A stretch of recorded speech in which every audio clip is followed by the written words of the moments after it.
ꯂꯝꯗꯝꯁꯤꯒꯤ ꯑꯈꯟꯅꯕ ꯃꯤꯑꯣꯏꯁꯤꯡ ꯏꯄꯥꯛ ꯇꯤꯚꯤ ꯅ꯭ꯌꯨꯁꯅ ꯃꯊꯪ ꯎꯅꯔꯛꯄꯒꯤ ꯁꯔꯨꯛ ꯑꯃ ꯑꯣꯏꯅ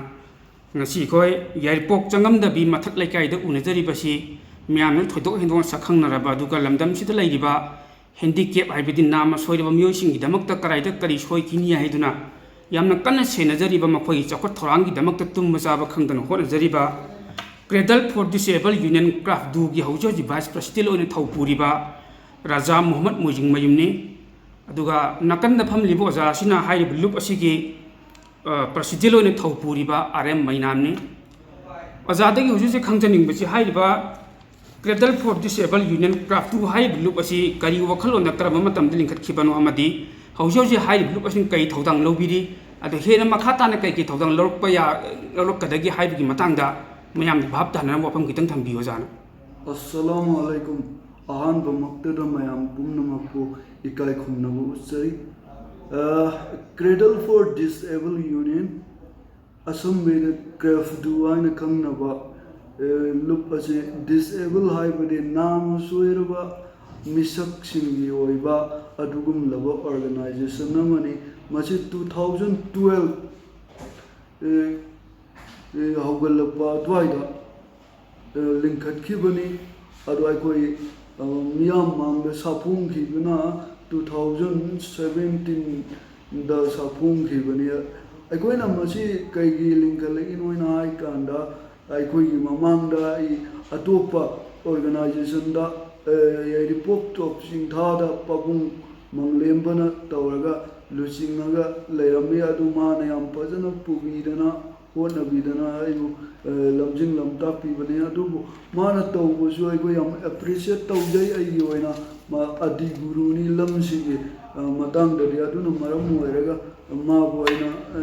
haujisu kaujade ipa gumna su khanjai akoina mangondagi aina tongan tazari idi mana tati tawoina tawbugi sunate akoina isana direct huaga lamsida thuaga khara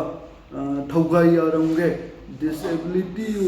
people sing Aigumna Lairava sing Sida Kara Medium Shan Yambirakna Nagi Damak Akoi Isana Tuaga Isana Haija Dragadi Ana Takpama Yauru Dragadi Kanana Akoi Masak Kambira Kadorino Haibasigi Wakalundai Sumana Tolakiban. Si unabasi kudong chaba lawraga jade khangjaningbashi ꯍꯧꯖꯤꯛ ꯌꯨꯝꯗ ꯍꯥꯏꯕꯗꯤ disable ꯑꯣꯏꯔꯕ ꯃꯔꯣꯟ ꯊꯣꯛꯇꯕ ꯑꯣꯏꯁꯅꯨ ꯅꯠꯇ꯭ꯔꯒ ꯃꯈꯣꯡ ꯅꯥꯝꯃ ꯁꯣꯏꯕ ꯑꯣꯏꯁꯅꯨ ꯑꯦꯅꯤ ꯍꯤꯔꯝ ꯑꯃꯗ ꯌꯨꯝꯒꯤ ꯃꯤꯑꯣꯏꯁꯤꯡꯅ ꯃꯥꯁꯦ ꯄꯨꯊꯣꯛꯄ ꯏꯀꯥꯏꯕꯅ ꯃꯔꯝ ꯑꯣꯏꯔꯒ ꯍꯥꯏꯕꯗꯤ ꯗꯤꯁꯑꯦꯕꯜꯒꯤ ꯌꯨꯅꯤꯌꯟꯗ ꯌꯥꯎꯍꯟꯗꯕꯒꯨꯝꯕ ꯅꯠꯇ꯭ꯔꯒ ꯗꯤꯁꯑꯦꯕꯜꯒꯤ ꯑꯣꯏꯅ ꯄꯤꯔꯛꯏꯕ ꯈꯨꯗꯣꯡꯆꯥꯕꯁꯤꯡ ꯂꯧꯖꯗꯕ ꯁꯤꯒꯨꯝꯕ ꯀꯌꯥ ꯑꯃ ꯂꯩꯔꯤꯑꯕ ꯌꯨꯝꯗ ꯍꯥꯏꯗꯤ ꯄꯨꯊꯣꯛꯄ ꯏꯀꯥꯏꯗꯅ ꯑꯗꯩ ꯗꯤꯁꯑꯦꯕꯜ ꯑꯣꯏꯔꯤꯕ ꯃꯁꯥꯅꯁꯨ ꯑꯗꯨꯝꯕ ꯃꯔꯛꯇ ꯇꯤꯜꯂꯨꯕꯗ ꯏꯀꯥꯏ ꯍꯥꯏꯕꯒꯤ ꯃꯑꯣꯡ ꯑꯃꯗ ꯑꯗꯨꯃꯥꯏꯅ ꯇꯧꯔꯒ ꯑꯗꯨꯅ ꯃꯔꯝ ꯑꯣꯏꯔꯒ ꯂꯩꯉꯥꯛꯀꯤ ꯃꯥꯏꯀꯩꯗꯒꯤ ꯑꯣꯏꯔꯣ ꯑꯃꯗꯒꯤ ꯑꯣꯏꯔꯣ ꯂꯥꯛꯄ ꯈꯨꯗꯣꯡꯆꯥꯕ ꯁꯤ ꯂꯧꯕ ꯉꯝꯗꯕ ꯍꯤꯔꯝꯁꯤꯒꯤ ꯃꯇꯥꯡꯗ ꯑꯣꯖꯥ ꯍꯣꯏ ꯃꯥꯏꯀꯩꯗꯒꯤ ꯋꯥꯐꯝ ꯈꯤꯇꯪ ꯊꯝꯕꯤꯌꯨ. ꯁꯤꯁꯦ ꯌꯥꯝꯅ ꯀꯩ ꯍꯥꯏꯅꯤ ꯏꯁꯥꯅ ꯏꯁꯥꯗ ꯏꯁꯇꯤꯒꯃꯥ ꯇꯧꯖꯕ ꯍꯥꯏꯇꯥꯔꯦ. ꯏꯁꯥꯅ ꯏꯁꯥꯗ ꯏꯁꯇꯤꯒꯃꯥ ꯇꯧꯔ ꯂꯩꯔꯀꯥꯟꯗꯗꯤ ꯑꯩꯈꯣꯏ ꯃꯃꯥꯡꯗ ꯀꯥꯈꯠꯂ ꯀꯩꯗꯧꯉꯩꯗ ꯆꯠꯄ ꯉꯝꯗꯧꯔꯤꯕꯅꯣ? ꯀꯔꯝꯕ ꯃꯇꯝꯗꯅꯣꯕ ꯑꯩꯈꯣꯏꯅ ꯃꯃꯥꯡ ꯀꯥꯈꯠꯂꯛꯀꯗꯧꯔꯤꯁꯦ? ꯃꯃꯥꯡ ꯀꯥꯈꯠꯄꯗꯤ ꯂꯥꯏꯔꯗꯅ ꯃꯇꯨꯡꯗ ꯏꯟꯅꯕꯕꯨ ꯉꯝꯃꯛꯑꯔꯣꯏꯕ. ꯑꯗꯨ ꯑꯣꯏꯇꯥꯔꯒꯗꯤ ꯃꯤꯅ ꯅꯣꯛꯅꯗꯕ ꯍꯥꯏꯁꯦ ꯑꯩꯒꯤ ꯀꯩꯅꯣ ꯑꯦꯛꯇꯤꯚꯤꯇꯤ ꯑꯩꯒꯤ ꯑꯦꯕꯤꯂꯤꯇꯤ ꯑꯩꯒꯤ ꯁꯣ ꯑꯞ ꯇꯧꯕ ꯑꯃ ꯗꯔꯀꯥꯔ ꯑꯣꯏꯌꯦꯕ ꯏꯒꯣꯒꯤ ꯅꯠꯇꯕ ꯑꯩꯁꯨ ꯁꯤ ꯑꯩꯒꯤ ꯉꯝꯖꯕ ꯁꯤ ꯂꯩ ꯑꯗꯨ ꯑꯩꯁꯨ ꯁꯤꯒꯤ ꯂꯝꯁꯤꯗ matam amada disfigure haina hairami matamgi matungina kano differently able person naina lae adugi mamang de sumarak sida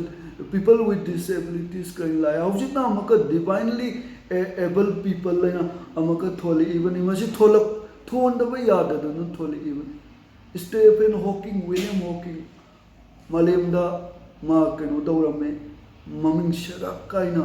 phawramme wheelchair da pham laga dus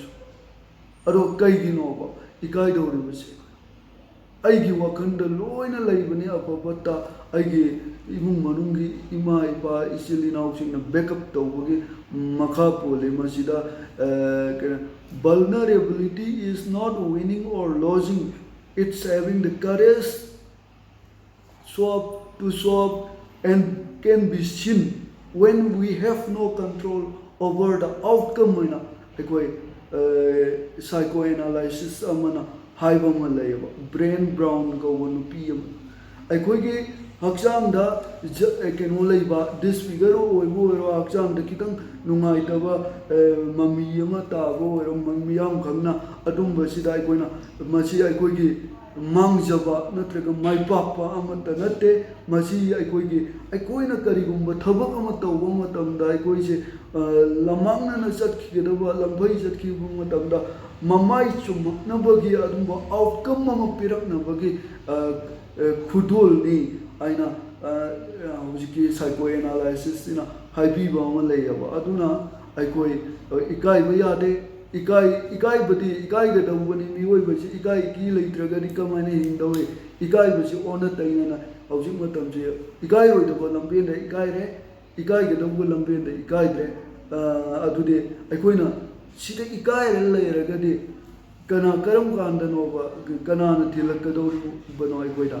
adu oitar ga de aikogi wakan pik pani sidi aikogi kokta sana bani sidi mentally unstable oiba makal lamani haijage yam telak nasi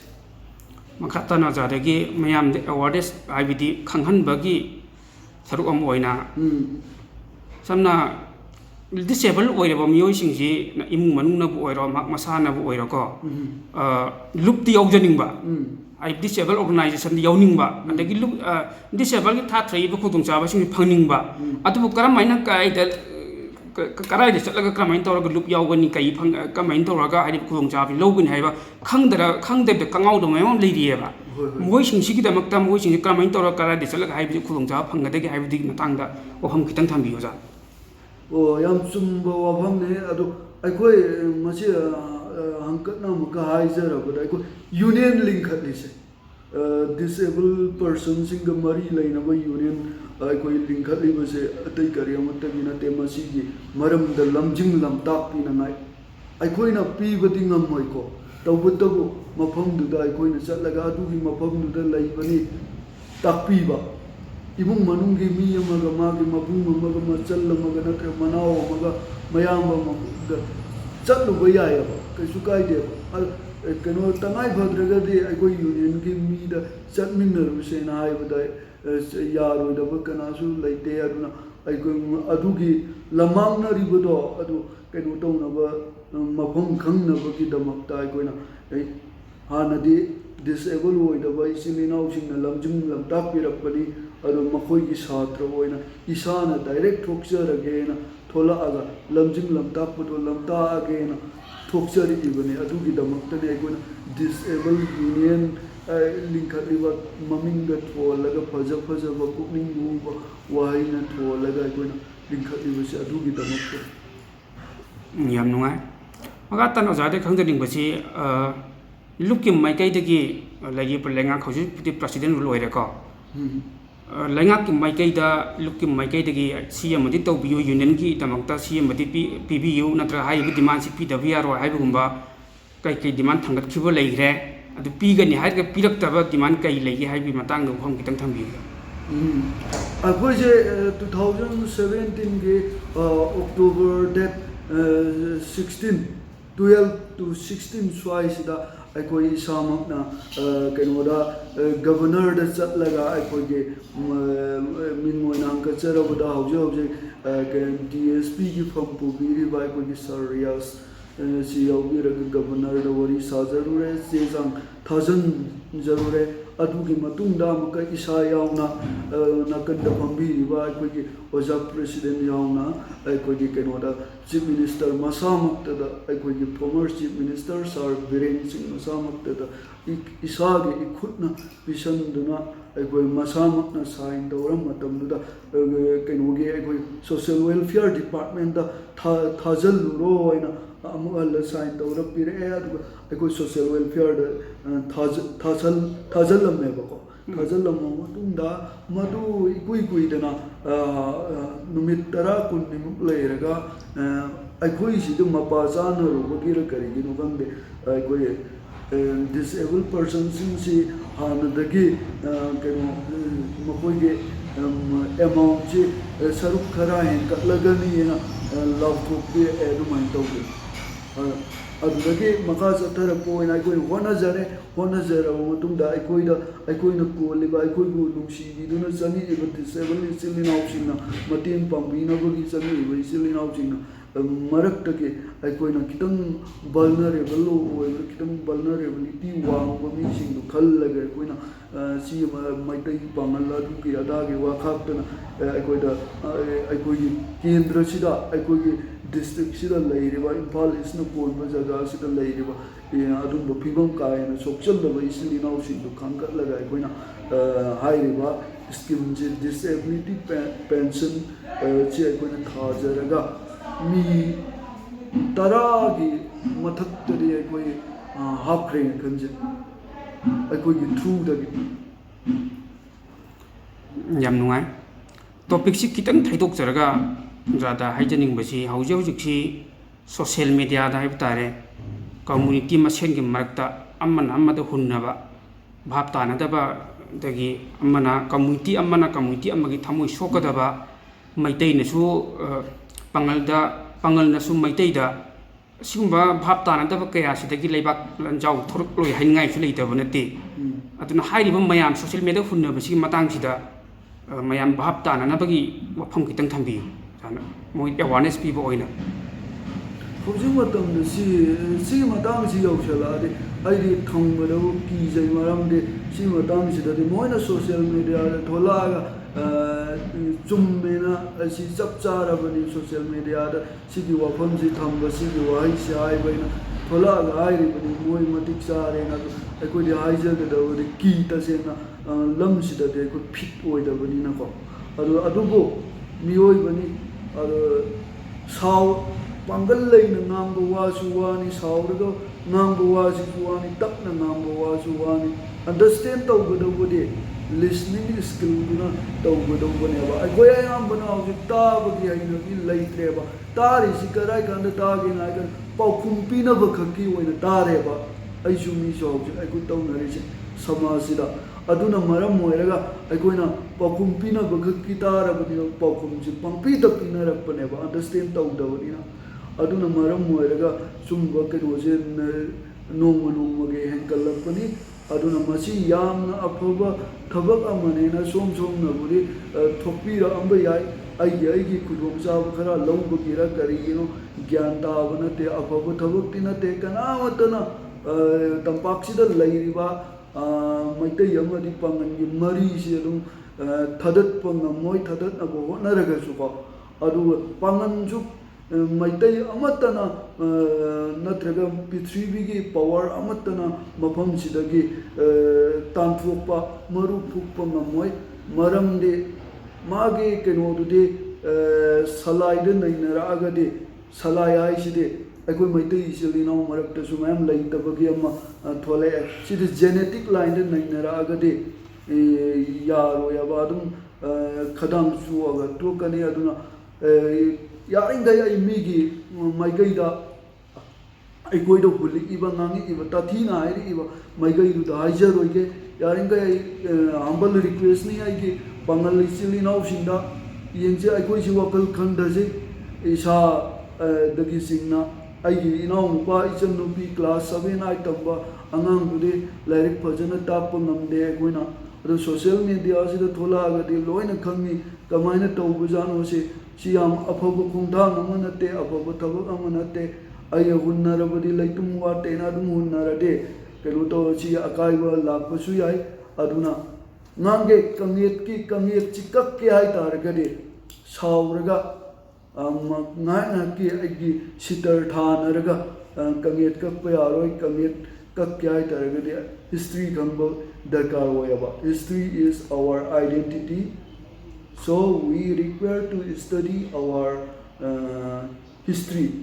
from where we came how did we settle here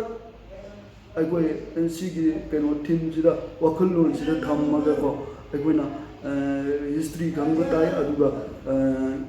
ꯀꯩꯅꯣ ꯇꯧꯕ ꯌꯦꯠꯅꯕ ꯇꯥꯏ ꯌꯦꯠꯅꯔꯒꯗꯤ ꯑꯁꯤꯗꯤ ꯑꯩꯈꯣꯏ ꯍꯧꯖꯤꯛ physically ꯑꯩꯈꯣꯏ war ꯇꯧꯕ ꯌꯥꯔꯣꯏ ꯍꯧꯖꯤꯛ ꯃꯇꯝꯗꯤ ꯆꯥꯎꯈꯠꯂꯕꯅꯤꯅ ꯀꯅꯥ ꯍꯧꯖꯤꯛ ꯏꯖꯔꯦꯜ ꯑꯗꯨꯝ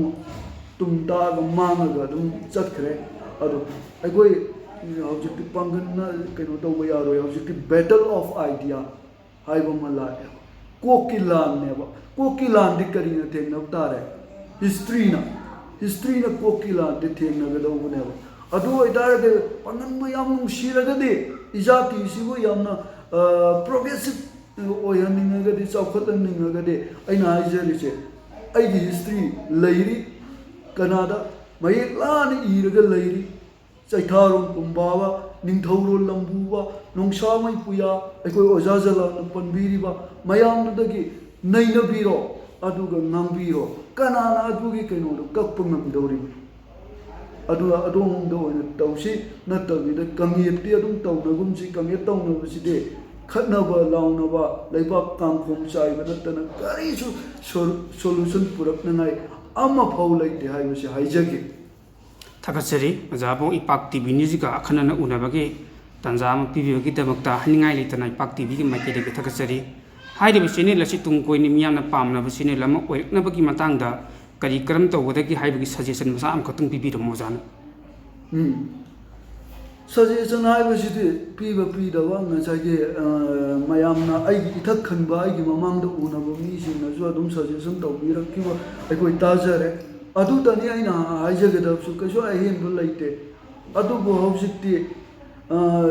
ꯑꯗꯨꯃꯥꯏꯅ ꯑꯐꯕ ꯊꯕꯛꯁꯤ ꯇꯧꯒꯗꯧꯕꯅꯤ ꯌꯥꯔꯤꯈꯩ ꯑꯗꯨꯒ ꯑꯐꯕ ꯊꯕꯛ ꯇꯧꯔꯤꯕꯅꯤ ꯃꯤꯌꯥꯝꯅ ꯌꯥꯕꯤꯔꯦ ꯍꯥꯏꯗꯅ ꯑꯩꯈꯣꯏꯅ ꯃꯐꯝ ꯃꯇꯝ ꯌꯦꯡꯗꯅ ꯑꯩꯈꯣꯏꯅ ꯑꯩꯈꯣꯏ ꯑꯐꯕ ꯊꯕꯛ ꯇꯧꯔꯤꯕꯅꯤ ꯃꯤꯌꯥꯝꯗ ꯎꯠꯂꯒꯁꯤ ꯍꯦꯟꯅ ꯑꯩꯈꯣꯏꯕꯨ ꯀꯩꯅꯣ ꯐꯪꯅꯕꯒꯤꯗꯃꯛ ꯐꯤꯗꯕꯦꯛ ꯐꯪꯅꯕꯒꯤꯗꯃꯛꯅꯤ ꯑꯩꯈꯣꯏꯅ ꯇꯧꯖꯔꯤꯁꯤ ꯍꯥꯏꯗꯅ ꯃꯐꯝ ꯃꯇꯝ ꯌꯦꯡꯗꯅ ꯑꯐꯕ ꯊꯕꯛꯇꯨꯁꯨ ꯄꯨꯊꯣꯛꯑꯒ ꯇꯧꯔꯒꯗꯤ ꯈꯤꯇꯪ ꯀꯩꯅꯣ ꯇꯧꯋꯦ ꯍꯥꯏꯖꯔꯤꯕ ꯑꯩꯈꯣꯏꯅ ꯁꯨꯝ ꯎꯖꯕꯗꯁꯨ ꯀꯣ ꯑꯗꯨꯅ ꯈꯤꯇꯪ ꯃꯅꯤꯡ ꯍꯟꯕ ꯌꯥꯕ ꯖꯒꯥ ꯑꯐꯕ ꯑꯣꯏꯔꯒꯁꯨ ꯃꯃꯥꯡ ꯀꯥꯈꯠꯄ ꯌꯥꯕ ꯖꯒꯥ ꯇꯥꯟꯖꯥꯒꯤ ꯃꯇꯨꯡ ꯏꯟꯅ ꯄꯨꯡꯂꯣꯟꯒꯤ ꯃꯇꯨꯡ ꯏꯟꯅ ꯖꯒꯣꯏ ꯁꯥꯕꯗꯣ ꯑꯗꯨꯃꯥꯏꯅ ꯇꯧꯔꯒ ꯑꯗꯨꯝ ꯃꯤꯌꯥꯝꯅ ꯅꯨꯡꯁꯤꯕꯤꯔꯛꯀꯅꯤ ꯃꯤꯌꯥꯝꯅꯁꯨ ꯑꯩꯈꯣই ꯏꯄꯥꯛ ꯇꯤꯚꯤꯒꯤ ꯀꯩꯅꯣꯗ ꯌꯥꯝꯅ ꯁꯞꯄꯣꯔꯠ ꯇꯧꯕꯤꯌꯨ ꯂꯥꯏꯔꯕ ꯑꯃ ꯏꯅꯥꯛ ꯈꯨꯟꯕ ꯇꯔꯥꯅ ꯀꯩꯅꯣ ꯇꯧꯕ ꯉꯝꯗꯦ ꯍꯥꯏꯗꯨꯅꯤ ꯑꯗꯨꯝ ꯃꯁꯥꯅ ꯍꯣꯠꯅꯖꯔꯒ ꯑꯩꯈꯣꯏꯒꯤ ꯃꯅꯤꯄꯨꯔꯒꯤ ꯀꯥꯆꯤꯟ ꯀꯣꯏꯌꯥꯗ ꯂꯩꯔꯤꯕ ꯂꯩꯇ ꯂꯥꯏꯔ ꯃꯤꯇꯥꯡ ꯊꯣꯡꯇꯦꯛ ꯂꯣꯏꯅ ꯎꯍꯟꯅꯕ ꯁꯔꯀꯥꯔꯒꯤ ꯃꯥꯏꯀꯩꯗ ꯑꯃꯗꯤ ꯃꯤꯌꯥꯝꯒꯤ ꯃꯥꯏꯀꯩꯗ ꯑꯟꯗꯔꯁꯇꯦꯟ ꯇꯧꯅꯅꯕꯒꯤꯗꯃꯛ ꯎꯍꯟꯅꯕ ꯇꯧꯔꯛꯏꯁꯤꯗ ꯃꯤꯌꯥꯝꯅ ꯄꯨꯂꯞ ꯁꯧꯒꯠꯃꯤꯟꯅꯁꯤ ꯍꯥꯏꯕꯁꯤ ꯍꯥꯏꯔꯒ ꯂꯣꯏꯁꯤꯟꯖꯒꯦ